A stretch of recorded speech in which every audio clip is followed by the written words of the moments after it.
Hello बच्चों, आप सभी का हमारे यूट्यूब चैनल होदा नर्सिंग एक्सप्रेस में हार्दिक स्वागत है। आशा करता हूँ कि आप सभी लोग अच्छे होंगे। आज का हमारा इंपॉर्टेंट टॉपिक ऑक्यूपेशनल हेल्थ होगा, यानी कि व्यावसायिक स्वास्थ्य। हम इस वीडियो में बात करेंगे कि ऑक्यूपेशनल हेल्थ की क्या डेफिनेशन होती है, क्या क्या इनके उद्देश्य होते हैं, ऑक्यूपेशनल हजार्ड के क्या प्रकार होते हैं, एक वर्कर के हेल्थ का किस प्रकार हम प्रमोशन कर सकते हैं, कैसे बढ़ावा दे सकते हैं उसके स्वास्थ्य को, वुमेन और चिल्ड्रंस के क्या उपाय हैं, measures to prevent occupational disease यानी कि व्यावसायिक जो बीमारियां होती हैं उसके रोकथाम के क्या उपाय हैं। तो कंप्लीट कॉन्सेप्ट आपको यहाँ पे हिंदी प्लस इंग्लिश में वीडियो को समझने को मिलेगा। यदि आप इस वीडियो का पीडीएफ डाउनलोड करना चाहते हैं तो आप हमें टेलीग्राम पर फॉलो कर लें, वहाँ आप इजीली इसको डाउनलोड कर सकते हैं। और जो भी व्यूअर्स इस चैनल पर पहली बार विजिट किए हैं, चैनल को एनालाइज जरूर करें और मेरी लैंग्वेज को एनालाइज करें। यदि मेरे द्वारा बनाए गए कंटेंट आपको हेल्पफुल होते हैं तो प्लीज़ चैनल को सब्सक्राइब जरूर कर लें और साथ में नोटिफिकेशन बेल भी दबा लें, ताकि आप सभी को हमारे नर्सिंग से रिलेटेड वीडियो को नोटिफिकेशन सबसे पहले मिल सके। तो चलिए टॉपिक को स्टार्ट करते हैं। सबसे पहले हम बात करेंगे इसकी डेफिनेशन की, ठीक है। तो it is a branch of health care that focuses on the physical, mental and social wellbeing of workers in all occupations, ठीक है। तो याद रखिएगा, यह जो है स्वास्थ्य देखभाल की एक ऐसी शाखा होती है जिसमें सभी व्यवसाय, ठीक है, कोई भी व्यवसाय हो तो उसके अंतर्गत आने वाले जो हमारे श्रमिक हैं तो उनके शारीरिक, मानसिक और सामाजिक कल्याण, इन तीन चीज़ों पर जो है हमें ध्यान केंद्रित करना होता है। मतलब शारीरिक रूप से वो फिट हों, मेंटली फिट हों और सोशल वेलबींग भी वो फिट हों, राइट। चलिए बात करते हैं हम लोग अब ऑब्जेक्टिव्स के क्या क्या उद्देश्य होते हैं। तो सबसे पहला हमारा पॉइंट है to maintain and promote the physical, mental and social wellbeing of the worker. जैसे कि मैंने आपको डेफिनेशन में भी समझाया था कि कोई भी हमारे जो श्रमिक लोग हैं, ठीक, उनके फिजिकल, मेंटली और सोशल वेलबींग को क्या करना है, हमें मेंटेन करके रखना है, उनको प्रमोट करना है हमें। क्लियर है। चलिए अगला हमारा पॉइंट है to prevent occupational disease and injury. क्योंकि हम जानते हैं कि जो हमारे श्रमिक हैं वो उद्योगों में काम करते हैं, कारखानों में काम करते हैं, तो उनसे होने वाली जो कारखानों से संबंधित जो बीमारियां हैं या किसी प्रकार का एक्सीडेंटल इश्यूज है तो उनसे हमें क्या करना है, उनको बचाना है, ठीक है। चलिए नेक्स्ट हमारा point two provide protective, healthy and adaptive environment, यानी कि जो भी हमारे श्रमिक जिस जगह काम कर रहे हैं तो वहाँ का जो इन्वायरमेंट होना चाहिए वो कैसा होना चाहिए, प्रोटेक्टिव होना चाहिए, सुरक्षात्मक होना चाहिए, हेल्दी होना चाहिए और ऐसा इन्वायरमेंट हो जिसको हम स्वीकार कर सकें, ठीक है। चलिए अगला हमारा पॉइंट है to assessment the ergonomic so that prevent the musculoskeletal disorders and enhance productivity, ठीक है। टू असेसमेंट द यानी कि श्रम दक्षता का जो है हमें मूल्यांकन करना पड़ेगा। श्रम दक्षता से मतलब क्या है, व्यक्ति यानी कि जो भी श्रमिक है हमारे, ठीक, वो किस कैपेसिटी से जो है वर्क कर रहे हैं, ठीक है, यानी कि श्रम दक्षता जिसको हम कहते हैं, तो उसको हमें क्या करना है, उसको असेसमेंट करना है ताकि हम प्रिवेंट कर सकें किसी भी प्रकार के मस्कुलोस्केलेटल यानी कि पेशीय और बोन से संबंधित डिसऑर्डर को हम रोक सकें। और इस प्रकार जब हम उसको रोकेंगे तो क्या होगा, हमारी प्रोडक्टिविटी भी बढ़ेगी। प्रोडक्टिविटी से मतलब क्या है, कारखाने का जो भी आउटपुट होगा वो बढ़ेगा, रिजल्ट बढ़ेगा, ठीक है। समझ आ गया पॉइंट। चलिए एक बार मैं फिर से इसको समझा दे रहा हूँ। वो असेसमेंट द एर्गोनॉमिक, देखिए एर्गोनॉमिक से मतलब क्या है, किसी भी जो भी हमारे वहाँ पे श्रमिक लोग काम करते हैं, हर एक व्यक्ति की श्रम दक्षता जो है अलग अलग होती है, यानी कि जो काम करने की जो कैपेसिटी है, ठीक है, मेहनत करने की जो कैपेसिटी है वो अलग अलग होती है।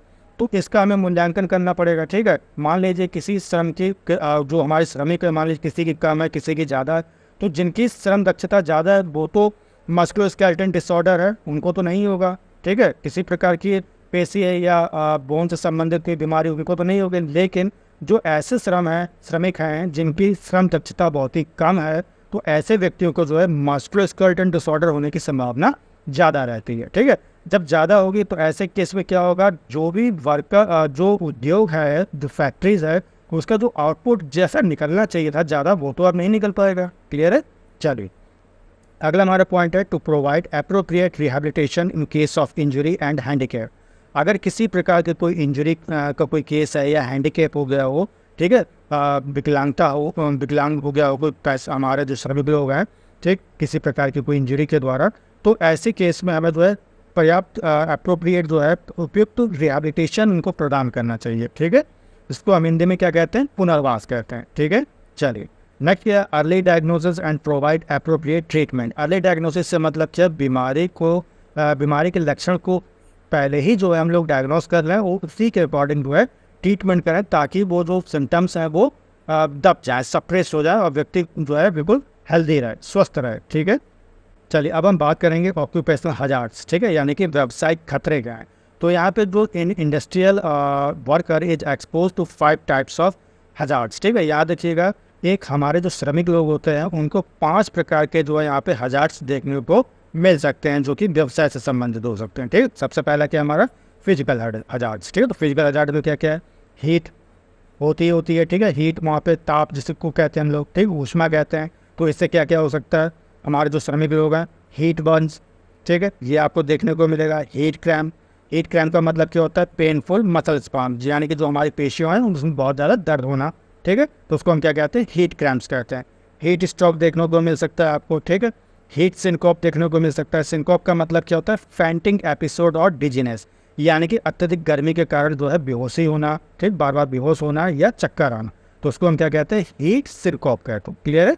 चलिए नेक्स्ट क्या है, हीट एग्जॉस्टन। एग्जॉस्टन का मतलब क्या होता है, एग्जॉस्ट का मतलब क्या होता है, जैसे आप देखते होंगे कि आपके जैसे कमरे में भी हो, रूम्स हो या बड़े बड़े जो इंडस्ट्रीज होते हैं वहाँ एग्जॉस्ट लगे होते हैं, यानी कि जो अंदर की गर्मी है उसको बाहर फेंकता है।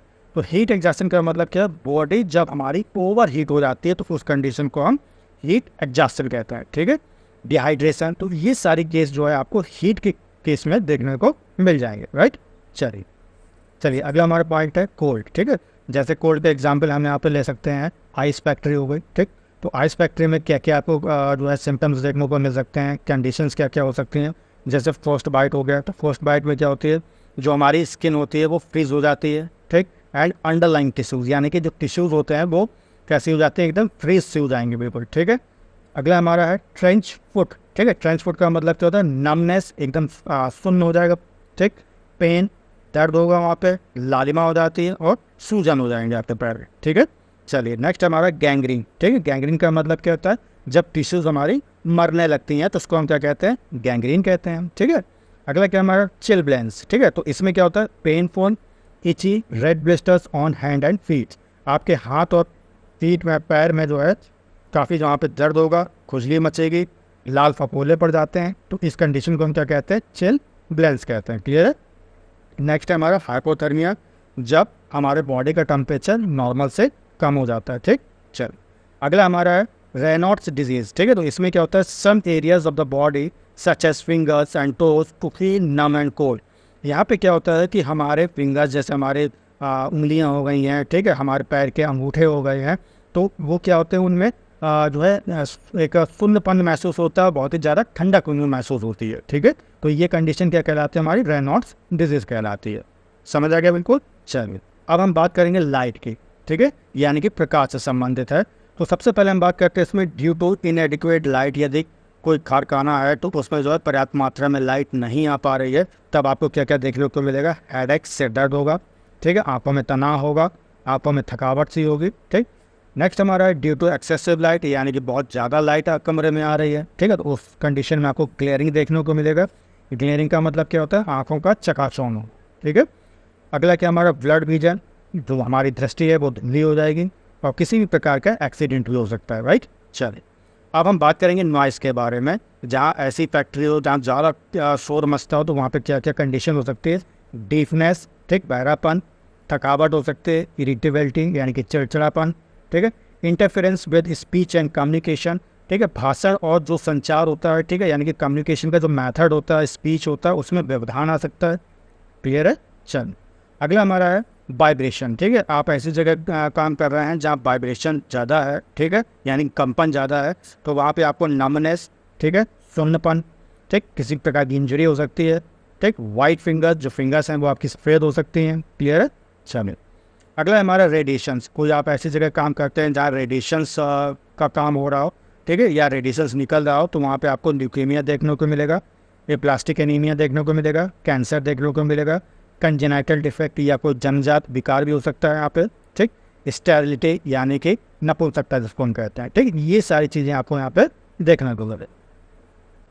चलिए अब हम बात करेंगे केमिकल हजार्ड्स के बारे में। जहाँ रसायनों का काम होता है तो वहाँ आपको अस्थमा देखने को मिल सकता है, एम्फीसीमा देखने को मिलेगा, ब्रोंकाइटिस हो गया, कैंसर है, डर्मेटाइटिस है, एस्फाइक्सिया है। एस्फाइक्सिया का मतलब क्या होता है, सफोकेशन यानी कि दम घुटना। ठीक, अल्सरेशन हो गया, एक्जिमा हो गया। राइट, चलिए अब हम बात करेंगे बायोलॉजिकल हजार्ड से, ठीक। तो एनिमल से कोई ऐसी फैक्ट्री है जहाँ पे, या कोई मतलब ऐसा उद्योग है जहाँ पे एनिमल्स का काम हो रहा है, जैसे सुअर पालन हो गया, ठीक है, या मुर्गी पालन हो गया, तो वहाँ पे आपको जो है एनिमल से होने वाले डिजीज़ को हम क्या कहते हैं, जूनोटिक डिजीज़ कहते हैं। जैसे आपको यहाँ पे एंथ्रेक्स देखने को मिल सकता है, बोवाइन टीबी हो गया, रेबीज़ हो गया, क्लियर है।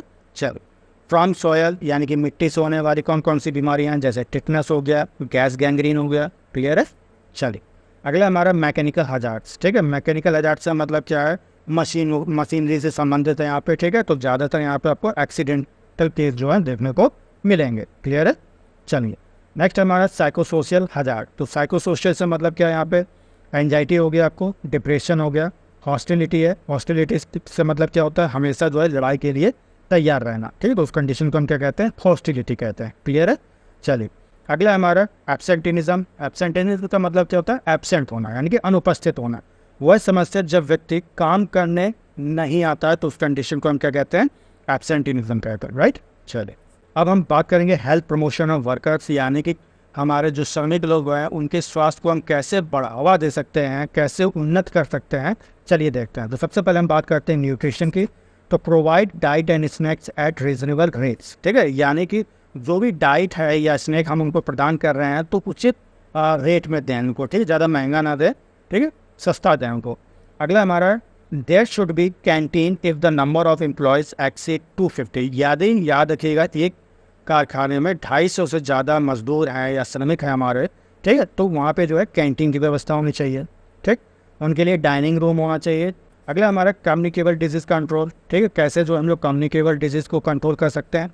तो सबसे पहले मैंने बताया था अभी आपको अर्ली डायग्नोसिस एंड ट्रीटमेंट, ठीक है, यानी कि बीमारी के लक्षण को शुरू होने से पहले ही जो उसको हम डायग्नोस कर लें और उसी के अकॉर्डिंग उसका ट्रीटमेंट कर दें तो वो डिजीज़ जो है कंट्रोल में रहेगी, क्लियर है। चलिए अगला क्या, isolate the cases from working environment, ठीक है। वर्किंग इन्वायरमेंट है जहाँ पे ऐसा इन्वायरमेंट जहाँ काम हो रहा है और कोई व्यक्ति जो है कम्युनिकेबल डिजीज से ग्रसित है, तो ऐसे व्यक्ति को हम क्या करेंगे, आइसोलेशन प्रदान करेंगे, उसको अलग रखेंगे, ठीक है। कहाँ से अलग रखेंगे, जहाँ पे आपका वर्किंग इन्वायरमेंट है, क्योंकि दूसरे जो श्रमिक है वो भी इन्फेक्टेड हो सकते हैं। जैसे मान लीजिए एक श्रमिक को जुकाम हो गया है तो दूसरे को भी चांसेस हो सकते हैं, क्लियर है। चल अगला हमारा प्रोटेक्टिव मेजर्स, ठीक है। प्रोटेक्टिव मेजर्स यानी कि जो सुरक्षात्मक उपाय हैं उनको हमें अपनाना पड़ेगा। जैसे आपका मुंह में जो है क्या नाम, मास्क लगा के, माउथ में मास्क लगा के हम काम करेंगे, ठीक है, गॉगल्स लगा के काम करेंगे, ठीक, और आप ग्लोव्स पहन के हाथ से काम करेंगे। तो ये क्या है, हमारे प्रोटेक्टिव मेजर्स होते हैं, राइट। चलिए नेक्स्ट ये हमारा रेगुलर मेडिकल चेकअप, नियमित रूप से जो है हेल्थ चेकअप कराते रहें, अपनी मेडिकल चेकअप कराएंगे, ठीक है। चलिए अगला क्या हमारा इम्यूनाइजेशन यानी कि टीकाकरण। कुछ विशेष प्रकार की बीमारियाँ जैसे टीबी है, टाइफाइड है, हेपेटाइटिस है, तो ये बीमारियों से बचने के लिए क्या है, हम श्रमिकों का इम्यूनाइजेशन करते हैं, ठीक। चलिए बात करते हैं हम लोग इन्वायरमेंटल सैनिटेशन यानी कि अपने आसपास के जो पर्यावरण है, वातावरण है, उसकी स्वच्छता से बनेगा, ठीक है। तो सबसे पहला हमारा पॉइंट है avoid common glass tumbler to drink water, यानी कि देखिए यहाँ पे ग्लास टम्बलर से मतलब क्या है, सिंपल ग्लास से है, एक ही गिलास से सारे लोग अगर पानी पिएंगे, ठीक है, तो ऐसी कंडीशन में क्या है, बीमारी होने के चांसेस बढ़ जाते हैं, ठीक। अगला क्या हमारा sufficient number if toilets and urinal separately for mails and female. याद रखिएगा मेल और फीमेल के लिए जो है अलग अलग टॉयलेट उनके लिए होने चाहिए और पर्याप्त मात्रा में उनकी संख्या होनी चाहिए, ठीक है। चलिए नेक्स्ट ये हमारा general cleanliness to be maintain, जो समान प्रकार की साफ सफाई है उसको हमें जो है मेंटेन करके रखना है, ठीक। नेक्स्ट क्या है एडिक्वेट लाइटनिंग, पर्याप्त मात्रा में लाइट होनी चाहिए, यानी कि ज़्यादा भी लाइट नहीं होनी चाहिए और कम भी लाइट नहीं होनी चाहिए, तो पर्याप्त मात्रा में लाइट होनी चाहिए, ठीक है, ठीक लाइट। नेक्स्ट क्या हमारा protection from dust fumes toxic hazard, ठीक है, जैसे डस्ट हो गई, फ्यूम है, ठीक है, यानी कि जैसे हम कोई कह सकते हैं कि गैस का जैसे काम कर रहे हैं, कोई धुंध वाला काम कर रहे हैं या कोई टॉक्सिक जैसी चीज़ें काम कर रहे हैं, तो उनसे कैसे हम प्रोटेक्शन करना है, ठीक, ये चीज़ है। तो ये सारी चीज़ें हमारी इन्वायरमेंटल सैनिटेशन के अंतर्गत आएंगी, क्लियर है। चलिए अब हम बात करते हैं मेंटल हेल्थ को लेकर। तो सबसे पहला हमारा है promotion of health and happiness, यानी कि आपको अगर मेंटली जो वर्कर्स हैं उनको फिट रखना है तो उनके हेल्थ और उनकी जो खुशहाली है, जो हैप्पीनेस है, उनको हमें प्रमोशन करना है, उन्नत करना है, बढ़ावा देना, ठीक है। चलिए अगला क्या पॉइंट हमारा detections of any science of emotional stress. यदि कोई भी हमारा जो श्रमिक लोग हैं, ठीक है, अगर कोई वो इमोशनली स्ट्रेस उनमें कोई प्रकार का महसूस हो रहा है, ठीक है, तो उसको डिटेक्शन करना है, उनको पहचान करना है, ठीक है, जिससे कि हम अर्ली डायग्नोसिस करके उसका प्रॉपर तरीके से ट्रीटमेंट कर सकें। ठीक, चलिए नेक्स्ट है हमारा identify the cause and treat properly. जो भी बीमारी का कारण है उसको हमें आइडेंटिफाई करना है और उसी के अकॉर्डिंग हमें उसको ट्रीटमेंट देंगे। क्लियर है? चलिए अगला हमारा पॉइंट है रिहेबिलिटेशन ऑफ द हेड। ठीक है, यानी कि जो भी हमारे श्रमिक लोग बीमार हैं तो उनके लिए जो है पुनर्वास की व्यवस्था होनी चाहिए। क्लियर है? चलिए अब हम बात करेंगे measures of women and children. ठीक है, यानी कि जो हमारी महिलाएं हैं, बच्चे हैं, उनको जो है व्यावसायिक बीमारियों से कैसे हम उनको सुरक्षित रखेंगे, क्या क्या उपाय हैं, चलिए देखते हैं। तो सबसे पहले हम देखेंगे maternity leave for 12 weeks with case benefit under employ state insurance act. ठीक है, एम्प्लॉयज स्टेट इंश्योरेंस एक्ट के अंतर्गत ये कानून है। इस कानून के तहत हमारे जो मैटरनिटी जो महिलाएं हैं, हमारी प्रेग्नेंट महिला, तो उनको जो है 12 हफ्ते की जो है छुट्टी देनी चाहिए और साथ में कुछ जो है कैश भी उनको देना चाहिए। क्लियर है? चलिए नेक्स्ट क्या पॉइंट हमारा एंटी इंट्रा पोस्टनेटल सर्विसेज। ठीक है, यानी कि ड्यूरिंग प्रेगनेंसी, ठीक, या प्रेगनेंसी से पहले या प्रेगनेंसी के बाद में जो भी सर्विसेज हैं वो हम प्रोवाइड करेंगे वहाँ पर। सही, अगला हमारा पॉइंट है प्रोविजन ऑफ क्रीचेस फॉर चिल्ड्रन। ठीक है, यानी कि देखिए क्रीचेस का मतलब क्या है, एक ऐसा स्थान होता है जहाँ पर क्या होता है कि उनके माँ बाप तो काम कर रहे होते हैं लेकिन उनके बच्चे होते हैं एक जगह रह के जो है उनको वहाँ पे उनकी देखभाल की जाती है, तो वो कंडीशन क्या कहलाती है, क्रीचेस कहलाती है। तो इसकी भी हमें वहाँ पे व्यवस्था करनी चाहिए। ठीक है, कोई भी उद्योग हो। अगला क्या हमारा prohibition of employ movement and children in certain dangerous occupation of work. ठीक है, यानी कि कोई भी ऐसा काम, कोई भी ऐसा व्यवसाय जो हमारी महिला और बच्चों के लिए खतरा साबित हो सकता है, वहाँ पे हमें उनको काम बिल्कुल भी नहीं देना चाहिए। ठीक है, मना करना चाहिए। अगला क्या हमारा prohibition of night work between 6 PM to 7 AM। ठीक है, कोई भी महिला या बच्चे हैं और उनको जो हमें नाइट वर्क बिल्कुल भी अलाउ नहीं करना चाहिए। 6 PM से लेकर 7 AM के बीच में जो टाइमिंग होता है वर्किंग का, उस वर्किंग टाइमिंग में हुए कोई भी काम जो है नहीं देना चाहिए। ठीक है, चलिए अगला हमारा पॉइंट है no child below 14 shall be employed. कहने का मतलब क्या है, ऐसे बच्चे जिनकी उम्र 14 साल से कम है उनको जो है किसी प्रकार का काम हम नहीं दे सकते हैं। ये एक जो है गैर कानूनी काम होता है। ठीक है, यानी कि जिसको हम क्या कहते हैं, बाल श्रम कहते हैं। तो बाल श्रम बिल्कुल जो है प्रोहिबिटेड है, बिल्कुल मना है। ठीक, गैर कानूनी होता है ये, राइट। चलो अगला क्या हमारा प्रोहिबिशन ऑफ वर्क अंडरग्राउंड। ठीक है, यानी कि कोई भी ऐसा काम जो अंडरग्राउंड हो रहा है, ज़मीन के नीचे हो रहा है, तो ऐसी जगह जो है हमें महिलाओं और बच्चों को वहाँ पे काम के लिए वो बिल्कुल भी अलाउ नहीं करना है। क्लियर है? चलिए अब हम बात करेंगे measures to prevent occupational disease, यानी कि जो व्यावसायिक बीमारियां हैं उनके रोकथाम के क्या क्या उपाय हैं। तो सबसे पहले हम बात करेंगे यहाँ पे मेडिकल्स मेजर, यानी कि चिकित्सीय उपाय। तो सबसे पहले हम बात करेंगे इसमें pre placement examination. Pre placement examination से मतलब क्या है, देखिए कोई भी श्रमिक आता है, ठीक, आपके कारखाने में आता है, आपके उद्योग में आता है, ठीक है, तो एकदम उसको नहीं लेना है। ठीक है, हो सकता है उसको कोई बीमारी हो, ठीक, तो श्रमिक को रखने से पहले जो है हमें उसका एग्जामिनेशन करना पड़ेगा। ठीक है, कि वो बिल्कुल एकदम फिट है कि नहीं है। तो वो कौन कौन से यहाँ पे टेस्ट करते हैं, जैसे आपका हिस्ट्री कलेक्शन हो गया। हिस्ट्री कलेक्शन से मतलब कभी पहले कोई बीमारी तो नहीं है। ठीक, फिजिकल एग्जामिनेशन हो गया, CBC हो गया, ठीक है, यूरिन टेस्ट हो गया, एक्सरे है, ECG है। तो ये सारे क्या है हमारे प्री प्लेसमेंट एग्जामिनेशन। क्लियर है? चलो अगला क्या हमारा प्री जॉब ट्रेनिंग। ठीक है, प्री जॉब ट्रेनिंग से मतलब क्या है, अब मान लीजिए कि आप ये सारे जो है एग्जामिनेशन, प्री प्लेसमेंट एग्जामिनेशन कर लिए, ठीक, करने के बाद में क्या एकदम तो आप काम नहीं दे दोगे। ठीक है, तो उसको क्या है हमें ट्रेनिंग देना है। तो उसी को हम क्या कहेंगे, प्री जॉब ट्रेनिंग कहेंगे। क्या कहेंगे हम लोग, प्री जॉब ट्रेनिंग कहेंगे, राइट। चलो अगला क्या हमारा हेल्थ असेसमेंट ड्यूरिंग जॉब। जब हमारे श्रमिक को हमने ट्रेनिंग दे दिया, अब वो काम करने लगेंगे, ठीक है, तो उस दौरान जो है हमें क्या करना है, उनका स्वास्थ्य का मूल्यांकन भी करते रहना है। ठीक है, ड्यूरिंग जॉब। अगला क्या हमारा मेडिकल केयर सर्विसेज। ठीक है, यानी कि चिकित्सीय देखभाल की जो सेवाएं होती हैं वो हमें देना है। इन इंडिया ESI स्कीम, जो हमारी ESI स्कीम है, ठीक है, एम्प्लॉय स्टेट इंश्योरेंस एक्ट जो मैंने अभी बताया था, उस स्कीम के अंतर्गत provides medical care. Medical care जो है प्रोवाइड्स प्रदान की जाती हैं, जैसे हमारा फर्स्ट एड हो गया और वैक्सीनेशन हो गया। ठीक है, और ये किसको हम प्रदान करेंगे, जो हमारे श्रमिक लोग हैं और उनकी फैमिली। अगला क्या हमारा इंस्पेक्शन ऑफ ऑक्यूपेशनल इन्वायरमेंट। ठीक है, लाइक एडिक्वेट लाइटिंग, यानी कि कहने का मतलब क्या है, जो जिस वातावरण में हमारे श्रमिक लोग काम कर रहे हैं, तो वो वातावरण को जो है समय समय पर उसकी हमें चेकिंग करता रहना है या उसका हमें मूल्यांकन करते रहना। ठीक, तो क्या क्या आप करोगे, वहाँ आप देखोगे कि लाइटिंग जो है पर्याप्त मात्रा में आ रही है कि नहीं आ रही है, पर्याप्त मात्रा में वेंटिलेशन है कि नहीं है, पानी की व्यवस्था है कि नहीं है पीने लायक, ठीक, कोई प्रकार का रेडिएशन तो नहीं है, नॉइस लेवल वहाँ चेक करेंगे। तो ये सारी चीज़ क्या है, आप निरीक्षण कर रहे हो। किसका निरीक्षण कर रहे हो, एक व्यावसायिक वातावरण का। क्लियर है सब। अब हम बात करेंगे हेल्थ एजुकेशन एंड काउंसलिंग। ठीक है, तो provide appropriate health education and counselling to the worker. जो हमारे श्रमिक लोग हैं उनको हम पर्याप्त मात्रा में या अप्रोप्रिएट जो उपयुक्त हेल्थ एजुकेशन, ठीक है, स्वास्थ्य शिक्षा देते हैं, उनकी काउंसलिंग करते हैं। ठीक, सो that prevent the occupational disease, injuries, accident, ठीक है, एंड प्रमोशन ऑफ हेल्थ। ठीक है, और ऐसा किस लिए करते हैं कि उनमें किसी प्रकार की कोई ऑक्यूपेशनल डिजीज, व्यावसायिक बीमारी ना हो, कोई इंजरी ना हो, कोई एक्सीडेंट ना हो, ठीक, और उनके हेल्थ को प्रमोट किया जा सके। ठीक है, तो following health education should be given. और आप हेल्थ एजुकेशन जो है क्या क्या दे सकते हैं, तो सबसे पहला हमारा पॉइंट है advise the personal and environmental hygiene, यानी कि अपनी व्यक्तिगत स्वच्छता और अपने आसपास की स्वच्छता को यहाँ पे जो है हम उसको बताएंगे कि आप अपनी साफ सफाई रखें खुद के और अपने वातावरण।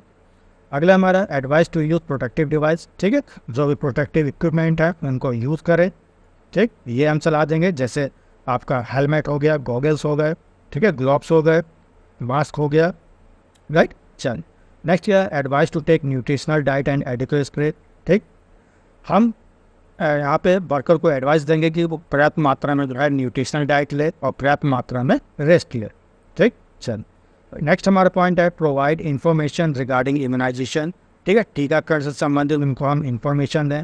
ठीक, फैमिली प्लानिंग से संबंधित हो गया, MCH हो गया, ठीक, mother and child health services हो गई, ब्रेस्ट फीडिंग हो गया, measures of prevention of communicable disease, जो आपके संचारी रोग है उनकी कैसे रोकथाम की जाए, क्या क्या उनके उपाय हैं। तो ये सारी इन्फॉर्मेशन जो हमें अपने अपने श्रमिकों को देना। क्लियर है। चल नेक्स्ट क्या हमारा maintenance of records. These records help during planning, implementation and evolution of health service. जब हम हेल्थ सर्विसेज का मूल्यांकन करना हो या उनको इम्प्लीमेंटेशन करना हो या उनकी प्लानिंग करना हो, तो वहाँ पे रिकॉर्ड्स जो होते हैं वो बहुत ज़्यादा महत्वपूर्ण होते हैं। तो ऐसे रिकॉर्डों को हमें क्या करना है, मेंटेन करके रखना। और ये रिकॉर्ड किससे संबंधित होते हैं, हमारे जो श्रमिक हैं और उनके परिवार वाले। ठीक, चलिए अगला हमारा है लेजिस्लेटिव मेजर्स। ठीक है, यानी कि कानून से संबंधित क्या क्या उपाय हैं। ठीक, तो there are following laws for worker. जो हमारे श्रमिक है उनके लिए हमारी सरकार ने निम्नलिखित कानून बनाए हैं। तो सबसे पहला हमारा ESI एक्ट 1948। आपको ये सारे एक्ट याद रखने हैं। ठीक, नेक्स्ट हमारा factories act 1948, minimum wages act 1948, यानी कि जिसको हम क्या कहते हैं, न्यूनतम मजदूरी। वेजेस का मतलब क्या होता है, मजदूरी। ठीक, माइन एंड मिनरल एक्ट, जैसे मान लो कोयला खदान हो गया। ठीक, मैटरनिटी बेनिफिट एक्ट 1961। अगर कोई हमारी महिला जैसे प्रेग्नेंट है तो उनके लिए क्या कानून है। ठीक, तो वो इसके अंतर्गत आ जाते हैं ना। राइट, नेक्स्ट है एयर पॉल्यूशन एक्ट है 1981 है। चाइल्ड लेबर एक्ट है 1986, यानी कि इस एक्ट के अंतर्गत हम 14 साल से कम बच्चों को काम पे नहीं रख सकते हैं। ठीक है, चलिए अगला हमारा है नॉइस पॉल्यूशन रूल्स 2000। ठीक है, यानी कि नॉइस पॉल्यूशन, किसी प्रकार की नॉइस पॉल्यूशन ना हो उसके लिए ये एक्ट बना है। ठीक, कब बना था, 2000 में बना। राइट, आशा करता हूँ टॉपिक आपको अच्छी तरह समझ में आ रहा होगा। टॉपिक कैसा लगा कमेंट करके जरूर बताएं। यदि आपको वीडियो पसंद है तो उसे लाइक जरूर करो, अपने दोस्तों के साथ में ज़्यादा से ज़्यादा से शेयर करें। यदि आपका इस टॉपिक से संबंधित या आपको कोई टॉपिक पूछना हो तो उसे कमेंट बॉक्स में जरूर दें, उसको आंसर देने में मुझे खुशी मिलेगी। तो तब तक के लिए अपना ख्याल रखें। Take care, bye bye, thank you so much.